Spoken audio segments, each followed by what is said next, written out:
然后我们这款开放式汉霸的，它这个范围是19毫米到325毫米，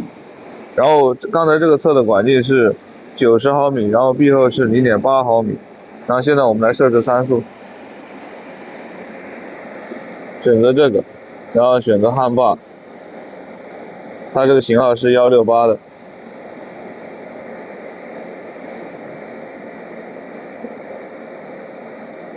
这个能不能卡它了？重新找的，把它写成中文。168、90，最后0.5、0.8。